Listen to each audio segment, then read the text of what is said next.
amigos y amigas, estoy muy feliz de estar aquí nuevamente con ustedes en este su espacio Un Expreso con Iris. Hoy vamos a seguir hablando acerca de los trastornos de personalidad del grupo C y me voy a enfocar en el trastorno de personalidad dependiente.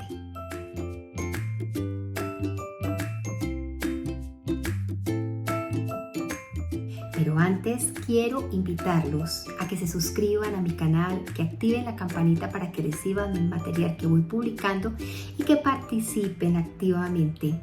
Juntos vamos aprendiendo cosas de salud mental, nos vamos empoderando y de alguna manera esta información nos va a ayudar a enfrentar los diferentes desafíos. Bueno, para empezar quisiera decirles que un trastorno de personalidad es una enfermedad mental que se caracteriza porque la persona presenta un patrón de pensamiento, de percepción, de reacción y de relación interpersonal duradera, ¿sí? Repetitiva, como fija, siempre actúan de la misma manera.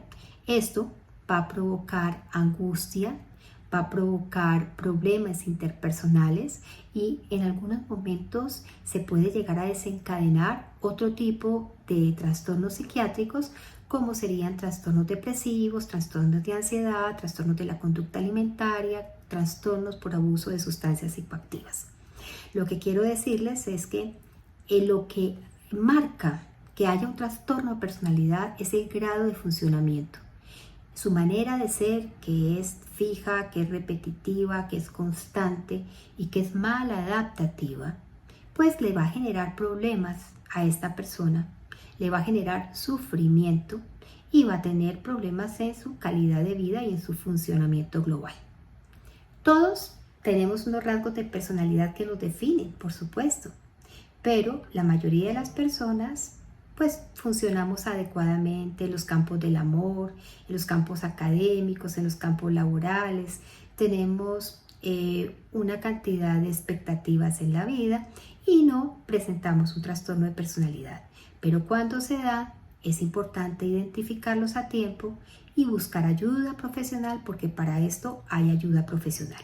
Para entrar ya en el trastorno de dependencia, en el trastorno de personalidad por dependencia, vemos que este trastorno de personalidad dependiente se caracteriza por una necesidad muy grande, muy generalizada y excesiva de ser atendido, lo que puede llevar a comportamientos de sumisión y de aferramiento a las otras personas. ¿Cuáles podrían ser las causas? ¿A qué se debe? Los trastornos de dependencia suelen comenzar a desarrollarse durante la infancia, aunque lo común es que el diagnóstico se produzca en la adultez temprana. Las causas de este trastorno, al igual que la mayor parte de los trastornos de personalidad, son muy poco claras. Sin embargo, parece haber algún tipo de consenso en el mundo científico de que existen dos desencadenantes muy importantes.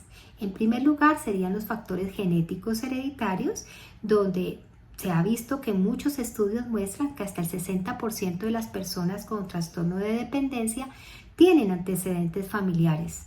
Esto nos muestra que el factor genético resulta ser muy importante a la hora de que aparezca este trastorno. Pero esto, si bien es importante, no es suficiente, porque además de este factor genético es indispensable que exista un ambiente, que exista una familia, que exista una cultura que permita o que impida que se presente dicho trastorno.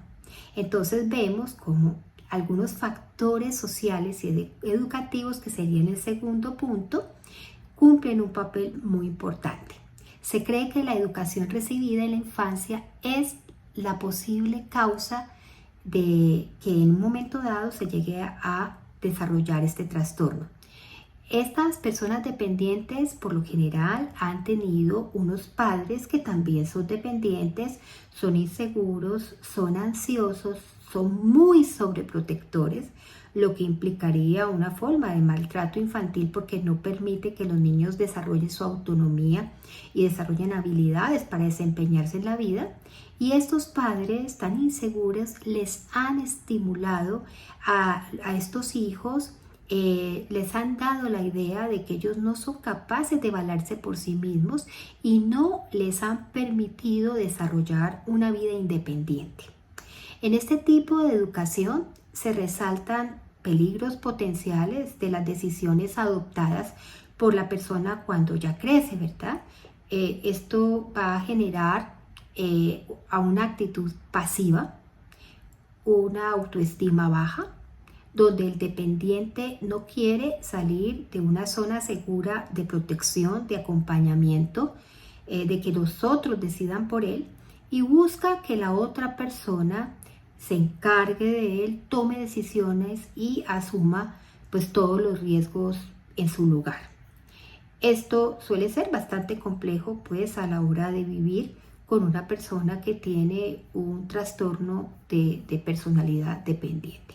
Ahora, aquí es bueno recalcar que este trastorno se caracteriza por una necesidad, repito, generalizada y excesiva de ser atendido, lo que le va a llevar a comportamientos de sumisión y de aferramiento. ¿Cuáles pueden ser algunos de los síntomas que nosotros tenemos más en cuenta cuando vamos a evaluar a estos pacientes? Primero, la necesidad de atención. Estas personas piensan que no son capaces de cuidar de sí mismas y, como les digo, usan la sumisión para hacer que las otras personas se encarguen de ellas. Ellos necesitan una confirmación reiterada, necesitan estar llamando al mundo y don Raimundo que les diga qué tienen que hacer en el momento en que tienen que tomar decisiones sencillas y corrientes. Muy a menudo permiten que las demás personas se encarguen de tomar decisiones o asumir responsabilidades en muchísimos aspectos de su vida. Es común ver que estos pacientes le dicen a uno que su cónyuge, por ejemplo, es el que define qué es lo que se van a poner, qué es lo que va a comer, qué tipo de trabajo va a buscar, con quién se debe relacionar. Y ellos obedecen todo lo que les dice esta persona que comanda su vida. A ver, otra cosa es que tienden a interactuar socialmente con muy pocas personas, generalmente personas muy cercanas, familiares cercanos, padres, hermanos, el esposo o los hijos, o sea, interactúan con la gente de la que dependen y cuando terminan una relación cercana se desesperan y quieren buscar un reemplazo inmediatamente debido a ese deseo imperioso de recibir atención. Es posible que no discriminen al elegir el reemplazo y se encuentren con personas maltratadoras, inadecuadas, abusivas, lo que en un momento dado puede hacer que estas personas puedan ser muy vulnerables al daño. A ver, estos individuos tienen mucho miedo al abandono por parte de la gente de la que dependen. Entonces estas personas que comandan la vida de los pacientes tienen un gran poder, inmenso poder sobre ellos, ¿sí? El segundo punto importante, más allá de esa necesidad de atención, es la sumisión excesiva. Esto se marca de muchas maneras. Estas personas tienen grandes dificultades para expresar el desacuerdo con los demás, no son para nada asertivas, no dan su verdadera opinión, siempre son conciliadoras y pueden sorprender porque pueden mostrarse muy de acuerdo con algo que ellos saben perfectamente que está mal, que no es ético, que no es adecuado, en lugar de arriesgarse a perder el apoyo de esa persona que está planteando a veces burradas, ¿sí? Entonces, a veces, por ejemplo, cuando experimentan ira, cuando alguien les hace algo, no suelen manifestársela ni a los amigos, ni a los compañeros, ni al esposo, por temor a perder su apoyo. Esto se asocia muchas veces a indignidad, se asocia muchas veces a problemas somáticos, porque el cuerpo comienza a mostrar ciertas manifestaciones de esas emociones represadas y no expresadas adecuadamente. Las personas con trastorno de personalidad dependiente hacen todo lo posible porque el otro no se desprenda de ellas. Y cuando digo lo posible, es lo posible y lo imposible. pueden someterse a hacer tareas muy desagradables, aceptan exigencias muy poco razonables e incluso pueden tolerar el abuso físico, el abuso sexual y el abuso emocional. Estar solos es lo peor que les puede pasar, los hace sentir muy incómodos o asustados porque temen no poder cuidar de sí mismos. Fíjense lo delicado que es esto. Ahora, ¿hay falta de confianza? Sí. Estas personas se consideran siempre inferiores, tienen una autoestima muy pobre, menosprecian constantemente sus capacidades y cuando alguien les habla de que tienen habilidades suelen bajarse y decir que no, que esto es normal, que ella no tiene ninguna habilidades, que cualquiera lo haría. Suelen interpretar cualquier crítica, cualquier desaprobación, cualquier llamado a atención como una prueba irrefutable de su incompetencia, de su incapacidad, de su mediocridad, lo que sigue socavando una y otra vez sus confianzas y se vuelven personas muy anodinas, se vuelven personas casi invisibles. Por otro lado, y esto es bastante grave, aparece la falta de independencia porque estas personas, al pensar que no son capaces de hacer nada por sí mismas, tienen dificultades de emprender, tienen dificultades de comenzar nuevas tareas y de trabajar de manera autónoma. Evitan tareas que impliquen asumir responsabilidades. Se presentan como personas incompetentes. Esa es su carta de presentación y que van a necesitar apoyo y consuelo durante todo el tiempo. Cuando se aseguran de que una persona competente las está supervisando y las aprueba, pues tienden a funcionar de manera adecuada siguiendo las órdenes de esta persona.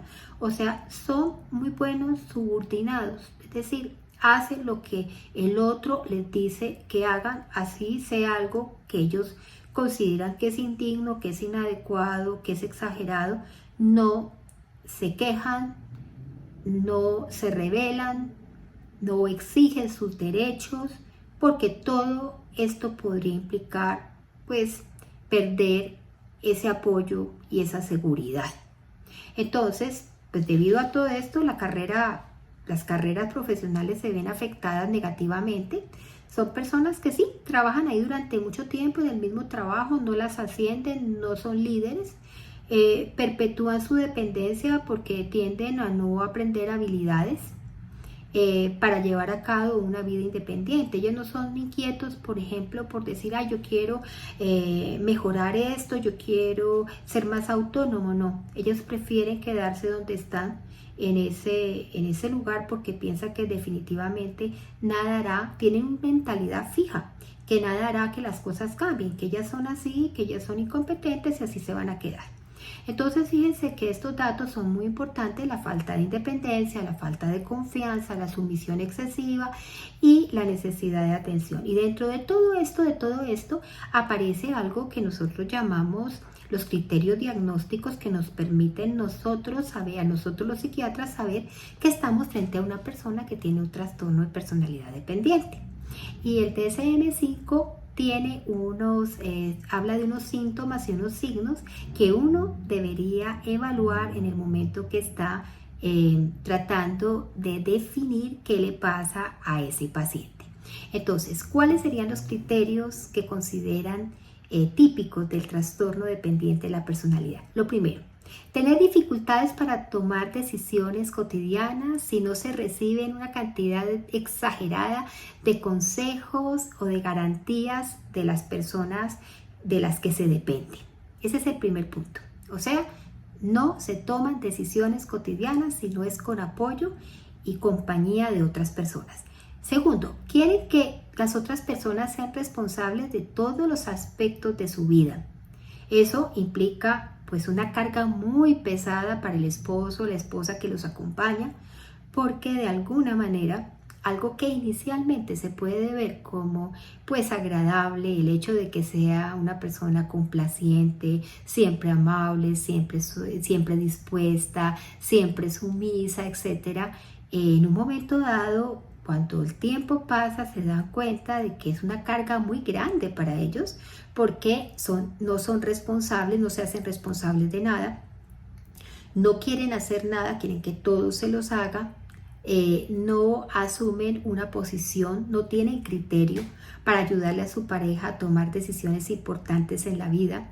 Entonces, y son personas que se humillan y que no se muestran dignas. Y esto en un momento dado puede llegar a generar molestia en las personas que acompañan a estos individuos. Muy bien. Tienen dificultad, como les decía, de expresar sus desacuerdos con los demás porque temen perder ese apoyo y su aprobación. Por lo tanto, son personas inasertivas que no les interesa mucho desarrollar sus habilidades sociales, que de alguna manera siempre están complaciendo al otro, pero no por convicción, sino por miedo a la pérdida. Y otra cosa importante es que están dispuestos a hacer todo, absolutamente todo. Por ejemplo, realizar tareas desagradables, humillarse, degradarse para mantener al otro al lado que les esté apoyando y que los esté ayudando. También les decía que tienen dificultades para emprender proyectos por sí mismos porque no tienen confianza en su juicio o en sus habilidades, ¿no? No porque carezcan de motivación o energía. Ellos tienen energía, tienen motivación, pero ellos piensan que no tienen una adecuada manera de procesar sus pensamientos y que no tienen habilidades. Muy bien. Se sienten incómodos, se sienten indefensos cuando están solos porque temen tremendamente a las responsabilidades y a la autogestión. Les aterra, esa palabra les aterra. Cuando una relación cercana finaliza, sienten una desesperación muy grande. Primero se humillan, hacen lo que sea para que el otro no se vaya, pero si el otro se va, sienten una necesidad muy urgente de establecer nuevas relaciones con alguien que les brinde atención y apoyo, así esa persona los humille, los maltrate, sea inadecuada, o sea una persona compleja en muchos sentidos, ¿no es cierto? Entonces uno aquí ve cómo estas personas con trastorno de personalidad dependiente son muy vulnerables al daño, ¿sí? Son las personas que soportan y soportan y soportan durante toda la vida, y esto es un ejemplo para los hijos, y los hijos en un momento dado llegan incluso a resentirse y a enojarse con esta persona porque es incapaz de dejar a un depredador, a un maltratador. Esto genera problemas muy complejos a nivel de la familia, porque de alguna manera pues se culpa a esa persona dependiente de haber sostenido relaciones que son insostenibles y haberse dejado dañar y haber permitido el daño incluso de los hijos o de la familia por el miedo a quedarse sola. Entonces este tema a mí me parece que es muy pero muy importante. Ahora, les preocupa y les atemoriza mucho el hecho de cuidar a sí mismos. Ese es como el núcleo central de este trastorno de personalidad. A ver, uno empieza a pensar, ¿y qué hacemos con una persona que necesita todo el tiempo el cuidado del otro, que se humilla, que pierde la dignidad, que tiene una pobre autoestima, que vive muerto del susto, pensando solamente en que el estar solo va a ser algo terrible? Esto genera mucho sufrimiento en los individuos y necesita mucha ayuda. Abordar a un paciente con un trastorno de personalidad dependiente suele ser un gran desafío. Se necesita un tratamiento muy formal, muy organizado, una terapia cognitivo-conductual puede ser de mucha utilidad. Es importante que recuerden que estos pacientes pueden llegar a desarrollar otras patologías como trastorno depresivo, trastornos somatomorfos, o sea, que empiezan a presentar síntomas somáticos, somatización, el cuerpo empiezan a presentar enfermedades físicas que son bastante incapacitantes y que empeoran su estado de función en general. Entonces esa parte es muy importante que la analicemos, ¿verdad? Otra cosa es que muchas veces estos pacientes no llegan porque estén cansados del maltrato, del abuso. Ellos saben que son abusados, saben que son maltratados, ellos entienden el concepto, saben lo que está ocurriendo, pero son incapaces de dejar a esa persona porque significa esa persona para ellos una señal de seguridad. Entonces se vuelve un gran desafío terapéutico, ¿verdad? Además, muchas de ellas van a la consulta por otras patologías, por la depresión, por la ansiedad, y si en un momento se hace una buena conexión entre el terapeuta y la paciente o el paciente, se pueden hacer grandes avances, se puede trabajar en las habilidades sociales, en mejorar la asertividad, en la expresión de las emociones, en dignificarse. Existen muchos elementos dentro de la terapia cognitivo-comportamental para modificar esas cogniciones, esos pensamientos erróneos y generar pensamientos que sean más funcionales y más racionales para estos pacientes. Entonces, el tratamiento con la terapia cognitivo-comportamental es muy importante. Así también en algunos casos se ha utilizado la terapia psicodinámica. Estas terapias, por ejemplo, se centran en examinar cuáles son los pensamientos, estos temores frente a la independencia y las dificultades que tiene la persona para afirmarse a sí misma como un individuo capaz, como un individuo autónomo.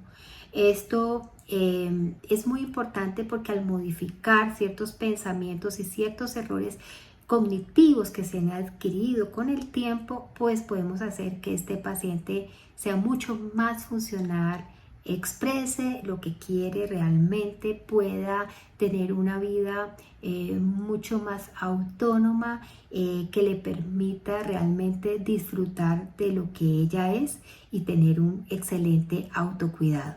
En cuanto a la utilidad de los fármacos, pues realmente en el trastorno de personalidad dependiente, esta utilidad no es tan clara. Pero a veces los antidepresivos, por ejemplo, inhibidores selectivos de captación de serotonina, se pueden emplear, obviamente, en caso de que encontremos la comorbilidad, que es bastante frecuente, de trastornos de ansiedad o de depresión. Lo que quiero decirles es que una persona que tiene un trastorno dependiente de la personalidad, es muy posible que también pueda tener un trastorno depresivo, y para este trastorno depresivo es muy útil el empleo de estos medicamentos por un tiempo determinado con una supervisión obviamente profesional, y esta parte es muy importante. A ver, cosas que quiero dejarles al final de este tema. Recuerden que cosas típicas en los comportamientos del paciente dependiente son la indecisión, o sea, esa actitud dubitativa, incapacidad para tomar decisiones por él mismo, la irresponsabilidad, la incapacidad de asumir sus propias responsabilidades, y esto es derivado de su indecisión. También son incapaces de hacerse cargo de cualquier tipo de compromisos y de obligaciones. Ustedes imagínense cómo será el tema de la crianza de los hijos.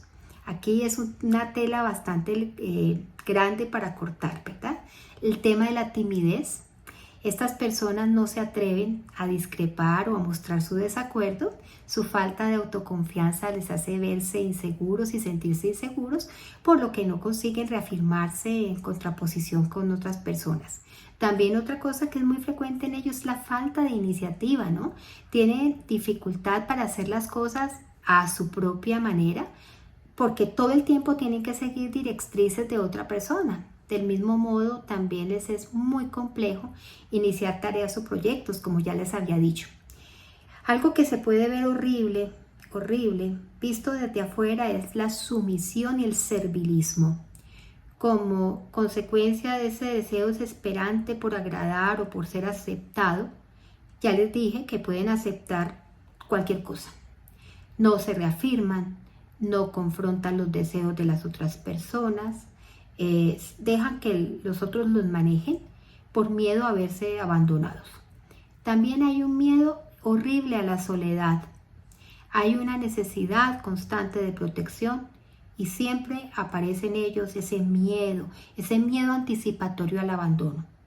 Puesto que su peor temor es ser abandonados, no pueden dejar de pensar en ello. El miedo está constantemente presente y esto le reafirma todas las actitudes que les acabo de mencionar. O sea, la necesidad de protección, el miedo a la soledad, la sumisión o servilismo, la falta de iniciativa, la timidez, la irresponsabilidad y la indecisión.